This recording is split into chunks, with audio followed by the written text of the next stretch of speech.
Vale, ya arrancamos con la última parte de la Ciudad de México y su historia con las enfermedades. Un pequeño estudio a partir de la geometría urbana y las afectaciones culturales que tiene con la ciudad y su relación con las enfermedades. Agradecemos nuevamente a las instituciones que siempre nos apoyan a las actividades de la página, la Universidad Marista del Valle de México y a la Fábrica de Artes y Oficios Tláhuac e Indios Verdes, que siempre están apoyando pues al taller de bioconstrucción.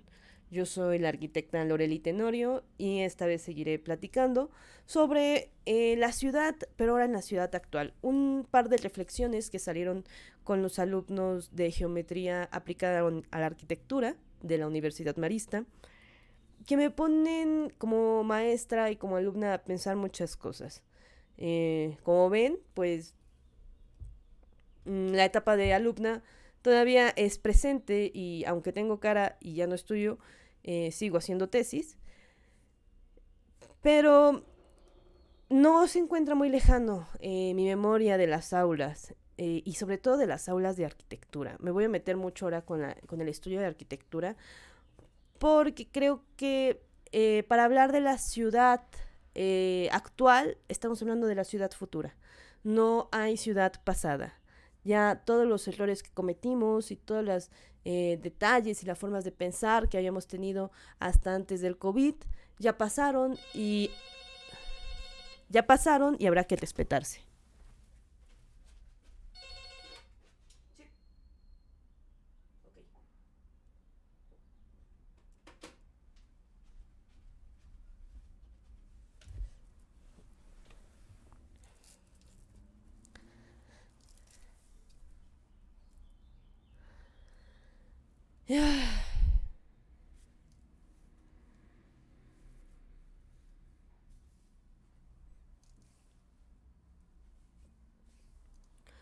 Pero tenemos que empezar a pensar la arquitectura y el diseño urbano como habitantes, como estudiantes, eh, pero ya sin seguir repitiendo patrones que nos hicieron daño. Para entender estos patrones, pues habría que estudiar nuestra forma de haber aprendido y ejercido arquitectura, lo cual es toda una misión para las escuelas de arquitectura que me parece que poco pasarán por la definición de muchas autoridades el ejecutarlas. Seguro notan que es necesario cambiar, pero cómo hacerlo y cuándo hacerlo es importante hacerlo. Es importante pensarlo porque si nos tardamos un poquito más, si lo pensamos de más, si nos tardamos en actuar, las consecuencias pueden ser mucho más grandes de las que pensamos y mucho más difíciles de diseñar y de acatar. Aquí algunas observaciones en base a las dos reflexiones que hubo sobre la ciudad, sobre la historia de la ciudad y la higiene, y la importancia de, de cómo poder adaptar estos conocimientos a los nuevos estudios. No voy a querer proponer el diseño futuro que podamos plantear a partir de la pandemia, no. Eso es mucho, eso sería arrogante de mi parte, creer que uno lo puede encontrar. Lo que sí puedo darles es una serie de cuestiones y de planteamientos para cuestionarse como arquitectos, como jóvenes arquitectos, como viejos arquitectos que ya tenemos, yo no, pero todavía, pero la experiencia suficiente para andar guiando ya a los jóvenes y al mundo, ¿no? Es tiempo de que replanteemos un poco cómo hemos construido ciudad. Eh, en esta reflexión, en las dos cápsulas anteriores, hice énfasis en la relación con el agua, en la importancia y lo vital que fue olvidarla, lo triste que fue olvidar esta memoria náutica que tenemos como ciudad, que tenemos como un patrimonio cultural de la Ciudad de México, y que la tenemos ignorada, olvidada, y que es un gran problema. Es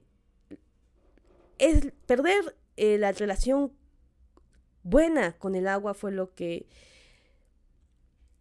eh, condenó a la ciudad durante la conquista a unos 100 años más de peste, porque las autoridades no volvieron a retomar los diálogos o los saberes de conexión entre el ambiente y la ciudad. Y tristemente esas autoridades, aunque ya han cambiado de perspectiva racial, no han recuperado dichos conocimientos y dicha importancia, y seguimos prefiriendo pedir cartas de perdón en lugar de estudiar nuestra propia historia y empezar a aplicar la recuperación, por ejemplo, o estudio de los albarradones, ¿no? Avenida Tláhuac, Canal del Norte, Avenida Nuevo León, inclusive entender cómo se construían las calles, ¿no? Cómo se construían las calles, en qué estaban en determinadas dichas calles. No era al azar, no era una línea recta solo puesta por Dios arquitecto en Lomas de Padierna, no. Estaban orientadas de acuerdo a un fenómeno geológico y estaban construidas de acuerdo a un contexto geológico que era y natural, que eran las corrientes del lago. Era lo que determinaba el material de construcción de las calles. Y todo este conocimiento es conocimiento perdido, memoria perdida.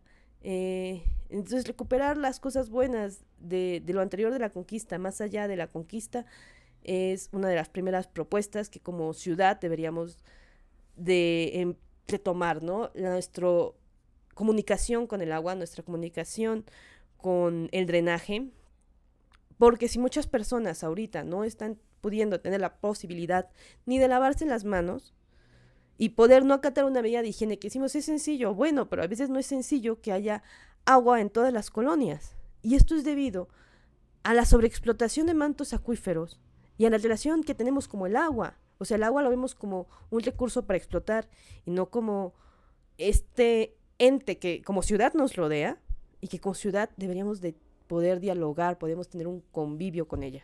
Pero estamos condenados a estar en una ciudad de concreto en lugar de haber reconstruido aquel diálogo de canales. ¿Seríamos capaces de mantenerlos si no mantenemos los actuales?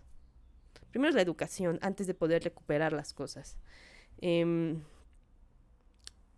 Vale, entonces tenemos la cuestión del agua y otra, la distancia social, es lo que actualmente pues va a pegar muchísimo.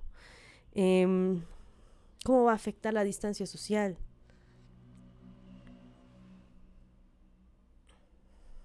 Y bueno, una es el agua y otra cosa que salió en la cuestión de hacer arquitectura en tiempos del COVID fue aprender arquitectura en tiempos de educación a distancia.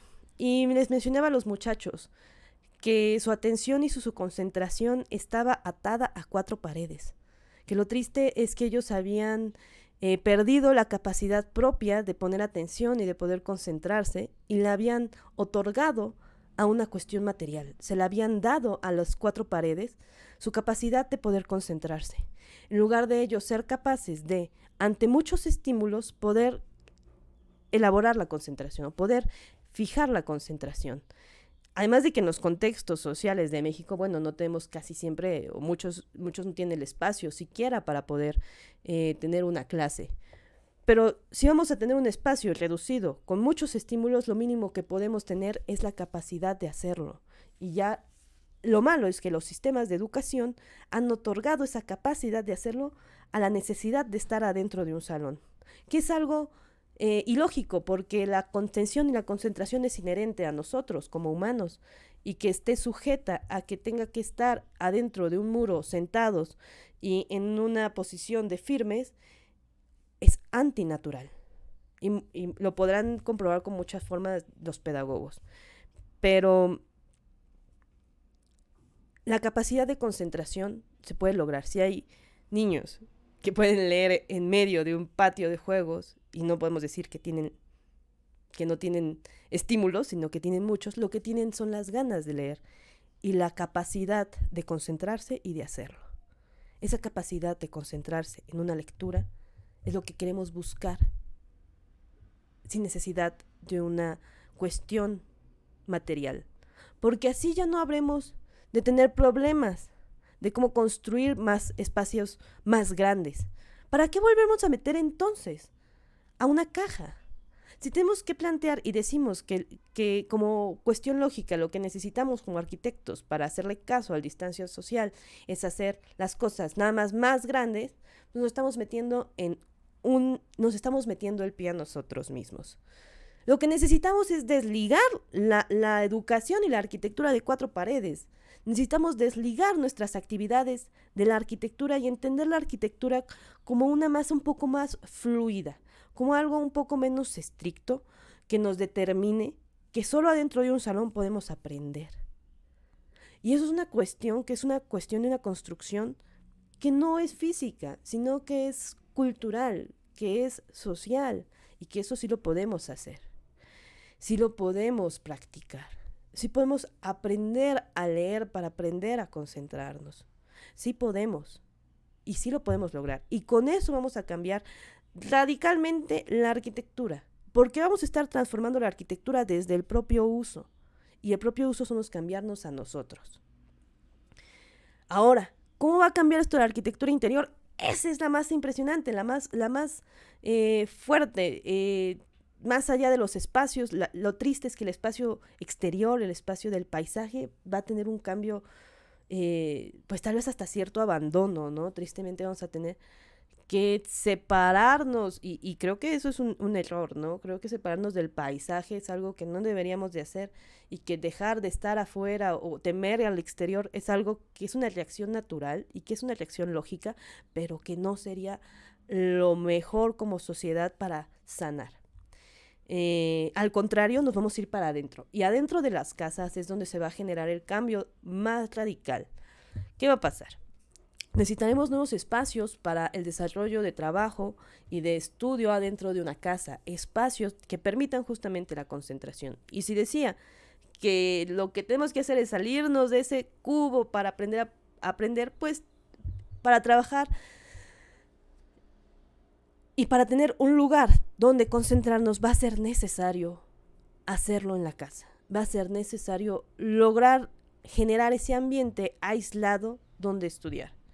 Es un reto interesante porque implica llevar el interiorismo a toda la comunidad, a las nociones de interiorismo a toda la población, y que no se queden estratificadas solo en aquellos que pueden pagar un especialista. Los conocimientos de acústica y los conocimientos de iluminación se pueden llevar a la mayoría de las personas y se pueden aplicar a la casa para poder tener un espacio donde estudiar o donde dibujar, donde trabajar, un espacio adaptado a. Y esto se puede elaborar con materiales de casa, con materiales sencillos. Lo que necesitamos es entender un poco el orden, aprender a ordenarnos, a observar. Para mí, en la primera clase, que también será una charla abierta que daré, y los invitaré también a seguir las redes sociales del Faro para el taller que doy de perspectiva, de gráfica para arquitectura, en el que la primera clase va a ser aprender a observar. Esto es lo primero que tenemos que hacer.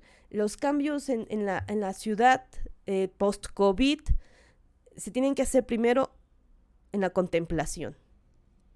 Y estamos en el momento para hacerlo. Este confinamiento, estos 2 meses, no son para ponernos a hiperactividad, hipersaturarnos de estímulos, sino tal vez para aprender a cosas sencillas como aprender a observar, aprender a escuchar, aprender a hablar, a las cosas que ya creemos que sabemos hacer, pero todavía no sabemos hacer o le estamos repitiendo sin saber hacerlas bien.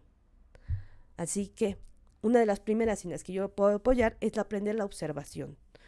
La enseñanza de la observación, que es parte de una de las partes de la meditación, de las filosofías orientales que buscan la tranquilidad para poder crear, es justo eso, detenernos, detener este frenesí urbano de crecimiento y de expansión para dar una solución. Si acaso llegará una solución, es esa para mis jóvenes estudiantes. El futuro de la arquitectura va a cambiar mucho, va a cambiar el interior, va a aparecer la máscara, pero la primera y la única cosa que tenemos que aprender y que tenemos que hacer urgente es detenernos y detener la construcción en la ciudad, sobre todo. El frenesí solo por generar más. ¿Cómo podemos generar una mejora en la economía? Que pues la construcción es la base para muchos trabajos. ¿Cómo podemos generar nueva arquitectura y nueva construcción sin necesidad de construir más? Pero yo no puedo generar esta idea si no me he detenido. Y es una cuestión un poco pues filosófica, ¿no? De detenerse. Tal vez habrá que seguir chambeando, pero aprovechando el confinamiento, detenerme un poco a pensar y a observar, aprender a observar. De eso hablaremos más adelante. Aprender a vivir, aprender a habitar. Habitar es cuidar. Habitar una ciudad significa cuidar esa ciudad. Estar en ese puente peatonal significa cuidarlo, que es como un poco lo que pasó en el caso de la ENA, que tenían un puente a punto de caerse, un puente peatonal. Eso es habitarlo, eso es cuidarlo, porque exigieron a las autoridades que hicieran algo con ese puente y ya lo están arreglando. Eso es cuidar. Cuando la ciudadanía exige lo que debe tener, al menos en cuestión urbana, en cuestión ambiental, estamos amando y estamos habitando nuestra ciudad, estamos cuidando nuestra ciudad. Pero hay que ser conscientes de que tenemos derechos ambientales, tenemos muchos derechos ambientales que no exigimos. El derecho a tener un aire limpio, ¿por qué en provincia no se incluye la verificación? Por una cuestión política, pero la verificación es necesaria para que los coches emitan menos gases invernaderos. La industria se encuentra al norte de la ciudad. El problema en la Ciudad de México es que o sobrevivimos o nos ahogamos, así que tenemos que sobrevivir ahogándonos. Sí, esa es la ironía de la ciudad, que no podemos dejar de construir porque si no se pierden empleos. Pero si seguimos construyendo al mismo tiempo, vamos a sobreexplotar y vamos a acabar con el ambiente. Hay una paradoja muy fuerte y es una contradicción que tenemos un gran reto como arquitectos que resolver. Pero lo primero es aprender a plantearnos y aprender a aprender. Así que mis únicas dos aportaciones a la ciudad actual con COVID pudieran ser como estudiantes, como maestros, sacar la educación de un aula y evitar que esté atada a la atención a cuatro paredes. Algo que me pareció magnífico de las fábricas de artes y oficios es que muchos trabajos se pudieron seguir realizando porque la educación no está atada a esas cuatro paredes, sino a la comunidad, a los maestros. Y el hecho de que un maestro siguiera inspirando a seguir trabajando y que los alumnos y los siguientes le acompañaran en ese trayecto, no importara si estuvieran adentro o fuera del faro, se siguió y se sigue el aprendizaje en comunidad. Algo muy distinto que sucedió en las escuelas de educación formal, donde la educación ha estado ligada a un muro. Entonces esa es mi primera. Hay que construir la nueva ciudad, primero deconstruyéndonos a nosotros, primero detonando nuestras propias estructuras mentales de aprendizaje y rompamos la atención que esté ligada a un muro. Aprendamos a tener atención y concentración en la vida y aprendamos a mirar. Detengámonos, es mi siguiente. Detengámonos y aprendemos a mirar, aprendemos a escuchar y creamos una nueva ciudad a partir de la reflexión. Pero yo no sé cuál es esa reflexión. Yo lo único que puedo decir es que es un tiempo en que la ciudad debe detenerse para empezar de nuevo. Así que han escuchado ya mis otras reflexiones sobre la ciudad en tiempos prehispánicos, la ciudad en tiempos del porfiriato. Hemos pasado ya por la viruela, por la gripe española y por el COVID-19. ¿Qué nos queda? Les invito si no es a comentarlo, en un pequeño comentario abajo de la página, puede ser en un correo. El correo es construyendofaros@gmail.com y estamos abiertos al diálogo, a tener más información. Si tienen, eso sí, bibliografía que compartirnos sobre la Ciudad de México, es súper bienvenida. Y les invito a estar sintonizando la página, ya que tendremos 2 próximos podcasts. Uno que lo iré haciendo a lo largo de toda la cuarentena es que me encanta la Ciudad de México. Les contaré la historia, algunos cosas que me sé sobre los barrios, así que toda la información que tengan sobre la historia de su barrio es bienvenida. Yo construyo mi conocimiento a partir de lo que escucho y a partir de lo que me cuentan, a partir de lo que leo. Eh, pero sobre todo, muchas veces es de lo que yo aprendo. Y a mí me gusta mucho escuchar a mis maestros. Así que eh, son bienvenidos todos sus comentarios. Agradecemos de nuevo a las instituciones, a ustedes que están en casa siguiéndonos y les invitamos a seguir en casa siguiendo todas las redes sociales de aquello que les deje algo bueno y constructivo en su interior. ¿Vale, jóvenes? Jóvenes y no jóvenes, a todos los que están jóvenes en el interior y algunos que ya estamos viejitos, pero quédense en casa, muchos saludos y que tengan un muy buen inicio de semana. Cuídense, por favor, si tienen que salir, por favor, acaten medidas de salubridad, busquen usar caretas o tapabocas. Yo sé que no es cómodo, que parecemos granaderos, pero así como en el porfiriato, aquel que se bañaba se veía bien, aquel que usa tapabocas también luce otra cosa, ¿vale? Así que seguimos sintonizándonos y estamos en contacto.